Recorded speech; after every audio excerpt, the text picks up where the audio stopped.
జనసేనకి గాజు గ్లాస్ గుర్తును దెబ్బేయడం కోసం అని చెప్పి అది ఓపెన్ సింబల్స్లోకి రాగానే అర్జెంటుగా పరిగెత్తుకుపోయి ఊరు పేరు తెలియనటువంటి పార్టీ, కనీసం ఆ నాయకుడి ఇంట్లో వాళ్ళన్నా కూడా ఓటేస్తారో లేదో తెలియనటువంటి పార్టీ అర్జెంటుగా గాజు గ్లాస్ గుర్తు మాకు కావాలంటూ ఓ పార్టీని రిజిస్టర్ చేసుకుంటూ పరిగెత్తుకుంటూ వెళ్ళడం, 10 గంటలకు ఫస్ట్ అప్లికేషన్ ఇవ్వడం, ఇదంతా ఇంతకుముందే జరిగినటువంటిది. ఏదైతే రాష్ట్రీయ ప్రజా కాంగ్రెస్ సెక్యులర్, అసలు ఈ పేరు ఒకటి ఉందని తెలుసా?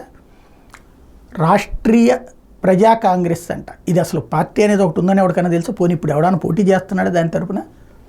కానీ అట్లాగ ఒక సింబల్ని తీసుకోవాలనుకున్నారు అంటే ఖచ్చితంగా గేమ్. దీని వెనకాల ఆ జలీలో ఎవరో చెప్పారు, వైఎస్ఆర్ కాంగ్రెస్ పార్టీకి వ్యతిరేకంగా ఇది వైఎస్ఆర్ కాంగ్రెస్ పార్టీ మనిషి అని చెప్పేసి అతని గురించి భావిస్తున్నారు, వైసీపీ తెర వెనక నుండి నడిపిస్తుందని.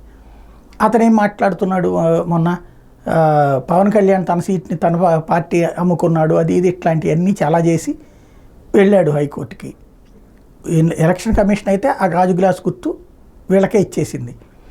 మాకు ఉమ్మడిగా ఆ గ్లాస్ గుర్తు కావాలని చెప్పేసి వీళ్ళు రైజ్ చేశారు, కుదరదని చెప్పేసి ఎన్నికల సంఘం దాని మీద హైకోర్టుకు వెళ్ళారు. మేము 10 గంటలకి అది ఇస్తే 9:15కి వాళ్ళు అప్లికేషన్ పెట్టారని చెప్పేసి వాళ్ళకి ఇచ్చారు, ఫస్ట్ కమ్ ఫస్ట్ బేస్డ్ అని, ఇందులో మోసం ఉంది అని చెప్పి హైకోర్టు ఎన్నికల సంఘానికి నోటీస్ ఇచ్చింది. వాళ్ళ దగ్గర నుంచి వివరణ తీసుకుంది. వాళ్ళు చట్టబద్ధంగా రికార్డెడ్గానే కరెక్ట్గానే ఇచ్చామని చెప్పారు. దాంతో ఆ పిటిషన్ని కొట్టేసింది. అంటే పవన్ మీదన గాజు గ్లాసు గుర్తు మీదన ఆడిన నాటకానికి చెల్లు చీటి అయింది.